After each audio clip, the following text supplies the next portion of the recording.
अब यहीं पर उर्वशी को आ गया क्रोध। ध्यायते विषयानुपुरुषा संगस्तेन जायते संजात संजायते कामा कामा क्रोधो विजायते। तो कामा क्रोधो विजायते, काम पूर्ण नहीं हुआ तो क्रोध उत्पन्न हो गया। जब क्रोध उत्पन्न हो गया तो फिर क्या होना था? शाप दे दिया। शाप दे दिया कि तुम अब नपुंसक बन जाओगे। नमस्कार मित्रों, स्वागत है आप सभी का श्री महाभारत के इस कथानक में।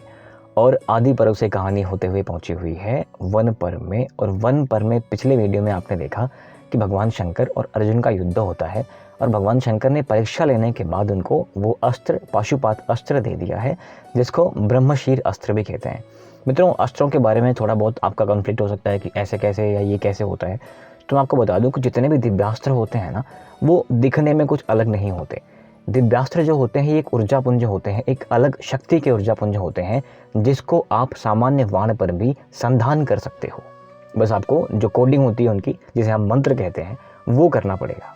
यानी कि अगर आप सोचें कि ब्रह्मास्त्र दिखता कैसा होगा, तो आप ये समझ जाएं कि ब्रह्मास्त्र एक ऊर्जा पुंज है, जिसको आप सामान्य एक डंडे पर भी ना, अगर आप में क्षमता है तो आप उसको अभिमंत्रित कर सकते हैं। तो जो ब्रह्मशीर अस्त्र अर्जुन ने कई बार चलाया हुआ है, उसमें पाशुपात अस्त्र भी था या उसमें शक्ति ऊर्जा पुंज था। यहाँ पर भगवान शंकर ने कहा था कि इस पाशुपात अस्त्र को ब्रह्मशीर के नाम से भी जानेंगे।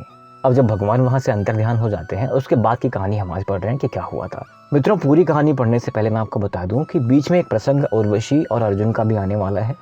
उसमें एक छोटा सा प्रसंग ऐसा भी है कि व्यास जी ने उर्वशी की सुंदरता के बारे में एक लंबा कथानक, यहाँ पर कई सारे श्लोक हैं, एक लंबा सा उसका हिंदी भावार्थ है। तो मैं उर्वशी के शरीर की सुंदरता का वो जो कुछ लाइन्स हैं वो मैं काटूंगा, because again personally I don't want to read these lines. बस आप कथानक समझिएगा, बाकी सारे सीक्वेंसेस एज इट इज पढ़ने की कोशिश करूंगा। तो जब भगवान शंकर चले जाते हैं तो वहाँ पर इंद्र के आदेश के अनुसार, क्योंकि इंद्र ने कहा था ना पहले भगवान शंकर से तुम जाओ, तपस्या करो और उनकी शक्ति हो, उसके बाद सारे दिव्यास्त्र में मिलेंगे। तो भगवान शंकर के जाते ही इंद्र अपने ऐरावत से दिक्पालों को भेज देते हैं।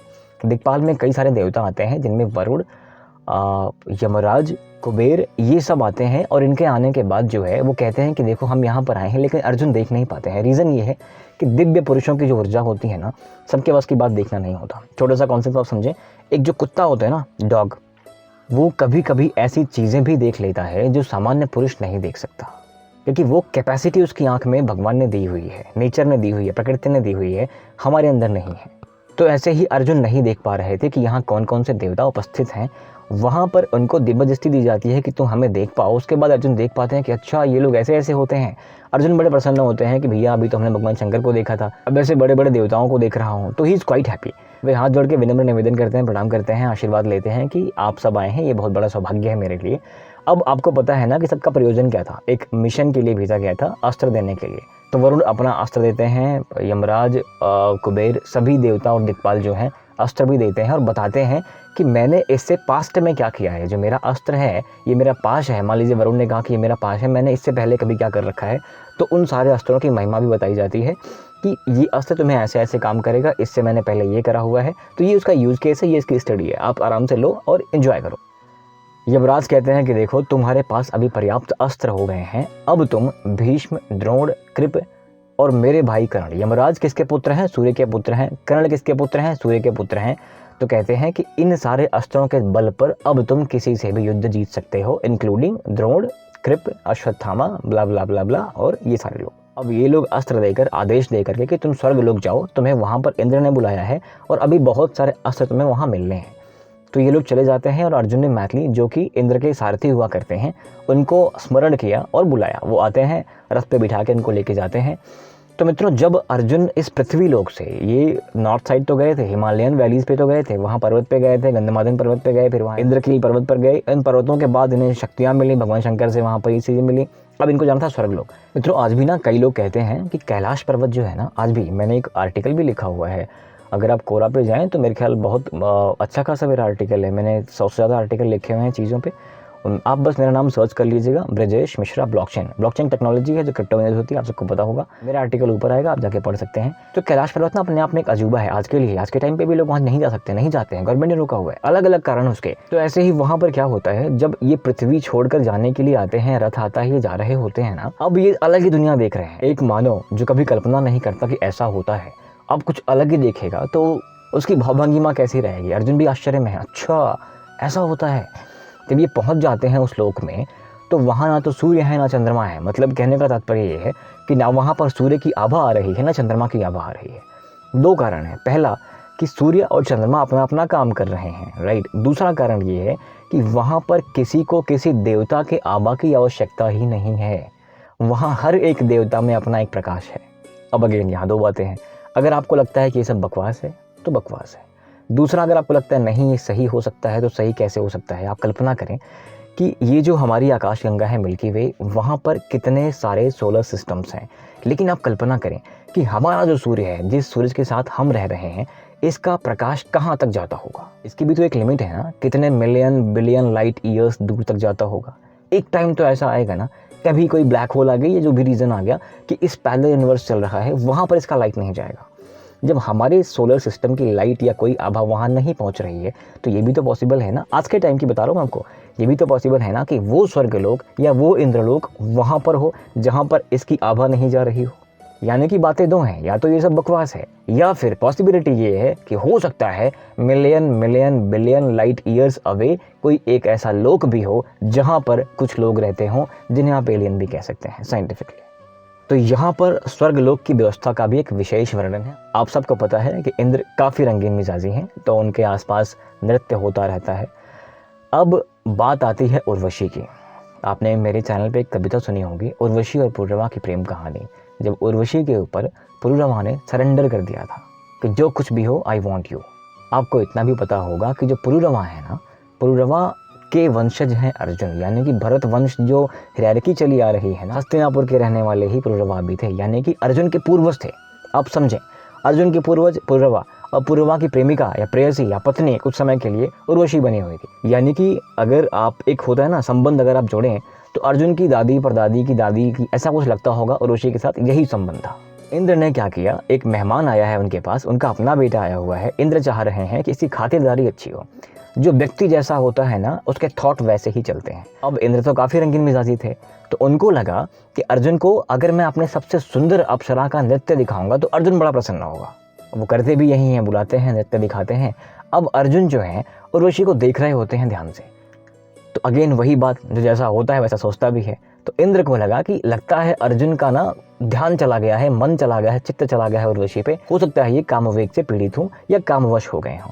तो अपने एक गंधर्व से कहते हैं, चित्रसेन से कहते हैं कि जाकर के उर्वशी को बता दो कि अर्जुन आए हुए हैं। अर्जुन हो सकता है, मुझे ऐसा लग रहा है कि वो उसमें मोहित हो गए हैं, तो उर्वशी को बता दो कि वो उसकी सेवा करेगी। अब चित्रसेन ने अपना लगा लिया दिमाग और जाके उर्वशी को अर्जुन के वीरता के बारे में बताया।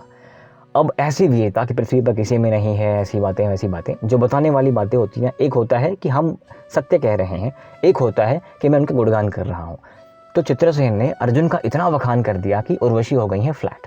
अब उर्वशी कामवश हो जाती हैं और अर्जुन को पाने की चेष्टा करती हैं और उनके मन में रति उत्पन्न हो जाती है। जो श्रृंगार रस का स्थायी भाव है, रति उत्पन्न हो जाती है। ये स्थायी भाव हृदय में ही रहता है। अगर एक प्रेमी और प्रेमिका है तो उनके मन में रति का निवास रहता ही रहता है। तो रति उत्पन्न होने के बाद शाम को क्या होता है, रात होती है, उर्वशी आती हैं और बातें शुरू करती हैं। अर्जुन से कहती हैं कि मैं तुम पे मोहित हूँ, कामवश हूँ और बहुत सारी चीज़ें। यहाँ पर व्यास जी ने एक लंबा सा वर्णन किया है कि उर्वशी कितनी ज़्यादा सुंदर थी। तो जब उर्वशी अपनी जिज्ञासा प्रकट करती है कि मैं कामवश हो गई, अर्जुन कहते हैं कि देखिए देवी, मैं पुरुवंशी हूँ। पुरुरवा मतलब पुरुवंशी मैं हूँ और आपके उनसे संबंध रहे हैं, तो आप तो जैसे मेरे लिए कुंती हैं, जैसे माद्री हैं, जैसे गांधारी हैं, वैसे आप भी मेरे लिए हो। तो ये ऐसी बातें तो संभव ही नहीं हो सकती ना। पर फिर से कहती है, फिर से बताते हैं वही बात कि देखो हमारी तो हिरार्की चली आ रही है। तुम पुरुरवा के टाइम पर वहाँ गई थी, तो मैं तुम्हें इसलिए देख रहा था क्योंकि मैं बहुत प्रसन्न था कि आपसे मेरे संबंध हैं, क्योंकि आप हमारे वही दादी परदादी जो भी लगती हों, मैं इसलिए आपको देख रहा था। कोई अगर गलत यहाँ से मैसेज निकला हो तो आई एम सो सॉरी, ऐसा नहीं होना चाहिए था, लेकिन ये संभव नहीं है क्योंकि आप मेरी पुरानी संबंधी हैं और आप मेरी माता समान हैं। अब यहीं पर उर्वशी को आ गया क्रोध। ध्यायते विषयानुपुरुषा संगस्तेन जायते संजात संजायते कामा कामा क्रोधो विजायते। तो कामा क्रोधो विजायते, काम पूर्ण नहीं हुआ तो क्रोध उत्पन्न हो गया। जब क्रोध उत्पन्न हो गया तो फिर क्या होना था, शाप दे दिया। शाप दे दिया कि तुम अब नपुंसक बन जाओगे। अब अर्जुन तो भय से व्याप्त हो गए कि अब क्या किया जाएगा, मुझे तो शाप मिल चुका है। तो अर्जुन अपने पिता से कहते हैं कि देखिए ऐसा ऐसा हो गया है। तो इंद्र बड़े प्रसन्न होते हैं, कहते हैं कि देखो तुम्हें पता है कि ऐसा ऐसा होने वाला है, 13 वर्ष जो है तुम्हारा अज्ञातवास होने वाला है। तो अब तुम्हारे उस शाप को मैं श्रिंक कर दे रहा हूँ, 1 साल के लिए कर दे रहा हूँ, यानी कि अब तुम अपना तेज भी छुपा पाओगे। ये अब तुम्हारे लिए श्राप नहीं रहा, ये तुम्हारे लिए वरदान हो चुका है। तो अर्जुन भी प्रसन्न होते हैं कि हाँ ठीक है, ये तो और बढ़िया है कि जो श्राप था वो वरदान हो गया है। तो ये अर्जुन को श्राप मिला था 1 साल वाला, और अर्जुन को मिल गए हैं दिव्यास्त्र। मेरे ख्याल संपूर्ण मिल चुके हैं, कोई दिव्यास्त्र यहाँ पर बाकी नहीं है। धीरे धीरे जो अगली कड़ी होगी इस प्रसंग की, अब अर्जुन वापस आएंगे अपने भाइयों के पास, और जल्दी ही अब वो सारे कांड होने वाले हैं जैसे गंधर्व वगैरह के। लेकिन जिक्र उर्वशी का हुआ है, और उर्वशी और पुरवा की जो प्रेम कहानी है ना, मेरी बड़ी प्रिय कविता है। वही हमारे रामधारी सिंह दिनकर जी ने लिखी हुई है। कविता का नाम है उर्वशी। मैं चंद लाइन्स आपके लिए ज़रूर पढ़ना चाहूँगा। वो कविता मित्रों मुझे इतनी प्रिय है ना कि मैंने कई बार पढ़ी है और कविता मुझे याद है। तो कविता इस प्रसंग पे है कि वही उर्वशी और इन्हीं अर्जुन के पूर्वज पुरवा में जब प्रेम हुआ था तो पुरवा ने प्रपोज कैसे किया था। पुरवा ने कहा कि कामनाओं के जकोरे रोकते हैं राह मेरी, खींच लेती है तृषा पीछे पकड़कर बाह मेरी, सिंधु सा उद्दामा परंपार मेरा बल कहाँ है, गूंजता दे शक्ति का सर्वत्र जय जयकार, उस अटल संकल्प का संबल कहाँ है। यानी कि मैं इतना ज़्यादा बलशाली हूँ, ये समस्त संबल जो है ना कहाँ मुझे दिख नहीं रहा है। मैं कैसे एक महिला के सामने आज हाथ जोड़े खड़ा हूँ, मैं कैसे अपना सब कुछ भूल चुका हूँ इस एक महिला के सामने। ये सारी शक्तियाँ मेरी कहाँ चली गई हैं, ये विवशता कहाँ चली जाती है जो प्रेम में दिखती है ना कि अब तुच्छ बन जाते हो। और क्या कहते हैं कि यह शिला सा वक्ष, ये चट्टान सी मेरी भुजाएं, सूर्य के आलोक से दीपित समुन्नत भाल, मेरे प्राण का सागर अगम उत्ताल उच्छल है। और शक्तियाँ क्या हैं, अब शक्तियाँ देखें पुरवा की। अब आप ये समझे ना कि ये जो कौरव थे, कुरुवंशी थे ना, चाहे वो पांडु हो गए या धृतराष्ट्र के पुत्र हो गए या इनका पूरा पूरी हिरार्की चली आ रही भरत वंश के साथ ही, ये सब महाभट थे, महाशक्तिशाली थे। अब शक्तियाँ आप देखें, दिनकर जी ने क्या लिखा है कि सामने टिकते नहीं वनराज, पर्वत डोलते हैं, कांपता है कुंडली मारे समय का ब्याल, और मेरी बाह में मारुत गरुण गजराज का बल है। मेरी बाह में मारुत गरुण गजराज का बल है, मर्त्य मानव के विजय का तूर्य हूँ मैं, इस मर्त्य मानव के विजय का तूर्य हूँ मैं, उर्वशी अपने समय का सूर्य हूँ मैं। प्रपोजल देख रहे हैं आप, एक स्त्री के सामने आप सरेंडर करने जा रहे हो, लेकिन आपकी बातें कैसी हैं, मैं मर्त्य मानव के विजय का तूर्य हूँ, अपने समय का सूर्य हूँ, अंधतम के भाल पर पावक जलाता हूँ।